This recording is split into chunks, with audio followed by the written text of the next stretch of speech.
Bismillahirrahmanirrahim. Assalamualaikum warahmatullahi wabarakatuh. Selamat pagi semuanya. Selamat sejahtera untuk kita semua. Semoga pagi ini semoga masih sehat dan selalu jaga protokol kesehatan yang sudah hampir setahun kita lakukan. Dan pada pertemuan kali ini masih bertemu dengan saya, Bu Ita Apriani, di mata kuliah promosi kesehatan di grup anestesi. Untuk pertemuan kali ini kita akan membahas tentang promosi kesehatan di tatanan rumah sakit. Ya, baik. Untuk aktivitas waktu langsung saja kita ke materi. Oke. Definisi rumah sakit. Ya, kita akan bahas dulu per definisi mulai dari rumah sakit dan promosi kesehatan. Rumah sakit. Rumah sakit adalah institusi pelayanan kesehatan yang menyelenggarakan pelayanan kesehatan perorangan baik secara paripurna yang menyediakan pelayanan baik secara rawat inap, rawat jalan, dan rawat gawat darurat. Adapun promosi kesehatan adalah proses untuk memberdayakan masyarakat melalui kegiatan menginformasikan, mempengaruhi, dan membantu masyarakat agar berperan aktif untuk mendukung perubahan perilaku dan serta menjaga dan meningkatkan kesehatan menuju derajat kesehatan yang optimal. Adapun upaya pelaksanaan promosi kesehatan di rumah sakit atau biasa kita singkat dengan PKRS yang selanjutnya adalah merupakan proses pemberdayaan pasien, keluarga pasien, sumber daya manusia rumah sakit atau SDM rumah sakit, pengunjung rumah sakit, dan masyarakat di sekitar rumah sakit untuk berperan serta aktif dalam proses asuhan untuk mendukung perubahan perilaku dan lingkungan, serta menjaga dan meningkatkan kesehatan menuju pencapaian derajat kesehatan. Jadi dalam fungsi kesehatan dari rumah sakit ini, kita memberdayakan tidak hanya pasien saja, tapi seluruh staf, seluruh elemen-elemen yang ada di rumah sakit, baik itu meliputi sumber daya manusia maupun sarana prasarana di sekitar rumah sakit untuk mendukung perubahan perilaku. Ya, perubahan perilaku di sini tidak hanya dari pasien, tapi juga lingkungan yang ada untuk menjaga dan meningkatkan kesehatan menuju derajat kesehatan yang optimal. Menurut Dorothy dalam Austin 2003 menyatakan bahwa beberapa alasan mengapa rumah sakit dianggap perlu untuk melaksanakan penyuluhan atau promosi kesehatan adalah sebagai berikut. Dari sisi karyawan rumah sakit. Karyawan rumah sakit berada pada posisi yang paling tepat untuk memberikan penyuluhan kesehatan. Karena di rumah sakit sendiri, SDM yang paling banyak adalah karyawan. Ya, baik itu perawat, dokter, tenaga gizi, ahli farmasi, dan sebagainya sampai ke cleaning service. Kenapa karyawan rumah sakit menjadi tulang punggung untuk pelaksanaan penyuluhan di tataran rumah sakit? Ya, karena mereka adalah bagian terpenting di mana rumah sakit menjadi wadah bagi mereka untuk melakukan penyuluhan baik secara verbal maupun non-verbal, dalam artian dalam perilaku seharian mereka adalah ujung tombak dari pelaksanaan promosi kesehatan yang ada di rumah sakit. Berikutnya beberapa alasan mengapa rumah sakit dianggap perlu sebagai penyuluh promosi kesehatan. Yang kedua adalah sistem informasi di rumah sakit akan dapat mendeteksi perubahan angka morbiditas, ya, angka morbiditas atau perubahan angka dari kelahiran, ya. Di sini biasanya kita bisa melihat berapa jumlah orang yang melahirkan ketika di rumah sakit. Selanjutnya, alasan berikutnya adalah rumah sakit merupakan suatu organisasi yang memiliki banyak karyawan dan sebagai pusat sumber daya untuk wilayahnya. Kemudian rumah sakit juga sebagai panutan dan sebagai suatu instansi yang relatif besar dan dihormati di lingkungan sekitar. Selain itu, rumah sakit juga digunakan sebagai pusat sumber daya untuk jaringan rujukan, ya. Apalagi misalnya rumah sakit pusat seperti di daerah di sekitar kota atau seperti Bandung, itu menjadi pusat rujukan dari beberapa rumah sakit yang ada di sekitarnya. Penyelenggaraan PKRS ini dilaksanakan pada 5 tahap atau 5 tingkat pencegahan yang meliputi yang pertama, promosi kesehatan pada kelompok masyarakat yang sehat sehingga mampu meningkatkan kesehatan. Jadi bagi mereka yang sehat, kita harapkan dengan promosi kesehatan ini akan semakin meningkat derajat kesehatannya. Kemudian kedua, promosi kesehatan tingkat preventif, terutama pada kelompok berisiko tinggi atau high risk, untuk mencegah agar tidak jatuh sakit.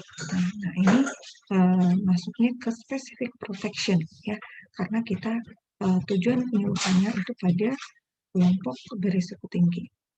Kemudian yang ketiga adalah promosi kesehatan di tingkat kuratif. Nah, tingkat kuratif atau biasa kita kenal dengan pengobatan, biasanya ini ditujukan pada pasien agar cepat sembuh atau tidak menjadi lebih parah. Ini disebut early diagnosis and prompt treatment. Kemudian di tingkat keempat, promosi kesehatan pada tingkat rehabilitatif untuk membatasi atau mengurangi kecacatan atau disability limitation. Kemudian di tingkat kelima, promosi kesehatan pada pasien baru sembuh atau recovery dan pemulihan akibat penyakit atau biasa kita kenal dengan rehabilitation. Ya. Jadi yang pertama pada kelompok sehat, kemudian yang kedua pada kelompok risiko tinggi. Nah, biasanya kita kenal dengan specific promotion. Kemudian di tingkat ketiga, tingkat kuratif, early diagnosis and treatment, ada upaya pengobatan dan penyembuhan, deteksi dini juga. Kemudian di tingkat keempat, di tingkat rehabilitatif, ya biasanya ini yang sudah mengalami sakit agar tidak terjadi kecacatan, ya, upayanya disebut disability limitation. Dan yang terakhir pada pasien baru sembuh, yaitu upaya recovery atau rehabilitation.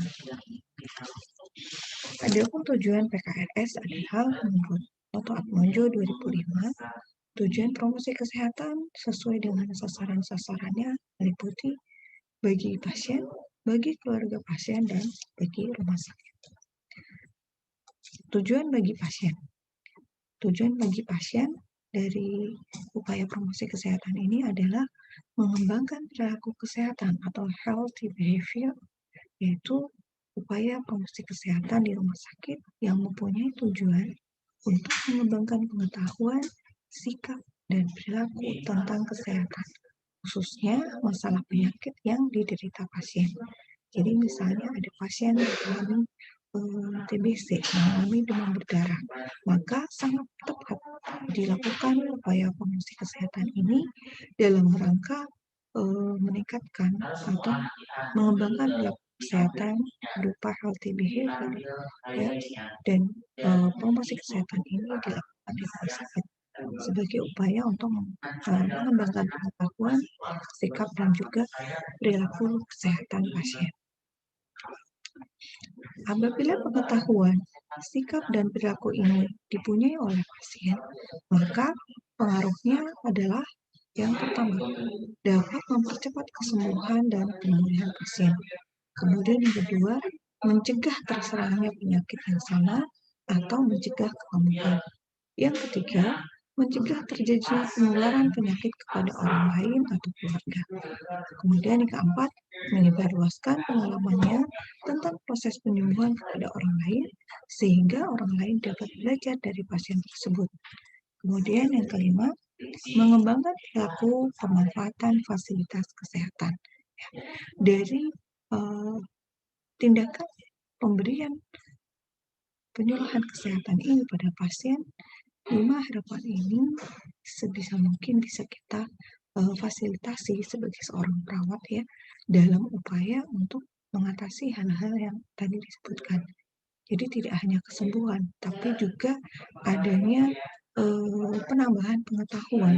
Kemudian dari tahu ini diharapkan pasiennya ini bisa mencegah terjadinya penyakit berulang, kemudian terjadinya penularan, dan juga pasien ini setelah dilakukan penyuluhan kesehatan bisa men-share kembali atau berbagi kembali ilmu atau informasi yang didapatkannya dari perawat.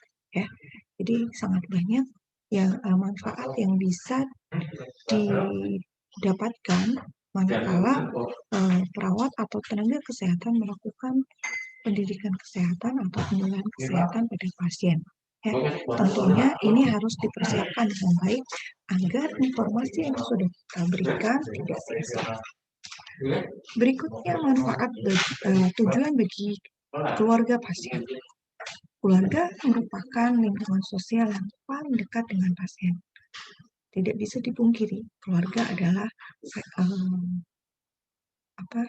keluarga adalah first line, ya, garis pertama dari pasien, sehingga apapun yang terjadi pada pasien biasanya akan berimbas dengan keluarga.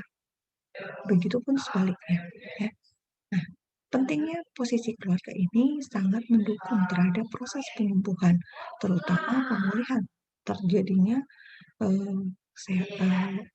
sakit yang berulang pada pasien. Ya, proses penyembuhan dan terutama pemulihan terjadi bukan hanya semata-mata karena faktor dari rumah sakit, dari pelayanan kesehatan yang diterima pasien di rumah sakit, tetapi juga faktor keluarga. Banyak hal yang bisa dimanfaatkan dari adanya keluarga ini khusus untuk kesembuhan pasien, sehingga keluarga ini tidak bisa diremehkan atau bahkan tidak dilibatkan sama sekali. Promosi kesehatan bagi keluarga pasien sangat penting karena yang pertama, alasannya adalah membantu mempercepat proses penyembuhan pasien. Itu pasti ya, karena biasanya keluarga lah yang akan bertanggung jawab terhadap kesembuhan dan kesehatan pasien. Kemudian kedua, keluarga tidak terserang atau tertular penyakit. Dan yang ketiga, membantu agar tidak menularkan penyakit ke orang lain. Berikutnya, manfaat atau tujuan dari penyuluhan kesehatan bagi rumah sakit. Pengalaman-pengalaman bagi rumah sakit yang telah melaksanakan promosi kesehatan membuktikan bahwa upaya pemberian penyuluhan kesehatan atau promosi kesehatan di rumah sakit mempunyai keuntungan bagi rumah sakit. Antara lain, yang pertama dapat meningkatkan mutu pelayanan rumah sakit. Ya. Dari pengalaman-pengalaman yang sudah dilakukan, pastinya rumah sakit atau pihak rumah sakit, manajemen rumah sakit bisa belajar bagaimana caranya meningkatkan mutu, ya, dari masukan, kritik, dan saran. Itu biasanya dilakukan include dalam kegiatan promosi kesehatan. Oleh karenanya sangat penting ya bagi rumah sakit ini melakukan promosi kesehatan. Yang kedua, meningkatkan citra rumah sakit. Ya, citra rumah sakit bisa dibangun dari adanya peningkatan mutu rumah sakit. Semakin bagus mutu rumah sakit, maka citra rumah sakit pun akan semakin baik. Dan ini bisa diawali dari pelaksanaan program promosi kesehatan yang kontinu dan terevaluasi dengan baik. Kemudian yang ketiga, meningkatkan angka hunian rumah sakit. Ya, kehunian ini boleh dikatakan menjadi salah satu tulang punggung bagi kemajuan rumah sakit. Tidak bisa dipungkiri ya, semakin banyak pasien yang menggunakan jasa rumah sakit, ini juga akan semakin meningkatkan angka hunian di Berikutnya sasaran. Sasaran promosi kesehatan yang ada di rumah sakit dilakukan dengan melihat sasaran yang ada. Nah, sasarannya adalah yang pertama, sumber daya manusia yang ada di rumah sakit. Perawat, dokter, ya, dokter perawat itu juga menjadi sasaran. Ya, tentunya dalam tingkat yang pemahaman yang berbeda-beda. Ya. Kemudian yang kedua pasien, jelas pasien menjadi sasaran promosi kesehatan. Yang ketiga, keluarga pasien. Yang keempat, pengunjung rumah sakit. Dan yang kelima, masyarakat di sekitar rumah sakit. Kenapa masyarakat juga menjadi sasaran? Mau tidak mau, lingkungan di sekitar rumah sakit pasti akan ada dampak atau efek, baik itu positif maupun negatif. Positifnya bisa kita lihat misalnya dari banyaknya kunjungan keluarga pasien di rumah sakit. Mungkin teman-teman bisa lihat di sekitar rumah sakit biasanya banyak warung ya, banyak warung. Nah, otomatis itu dampak secara perekonomian. Adapun dampak negatifnya apa? Misalnya dari limbah ya, limbah dari rumah sakit. Mau tidak mau, ini juga harus menjadi perhatian karena efeknya juga akan dirasakan masyarakat di sekitar rumah sakit. Oleh karenanya, masyarakat di sekitar rumah sakit juga menjadi sasaran dari promosi kesehatan ini.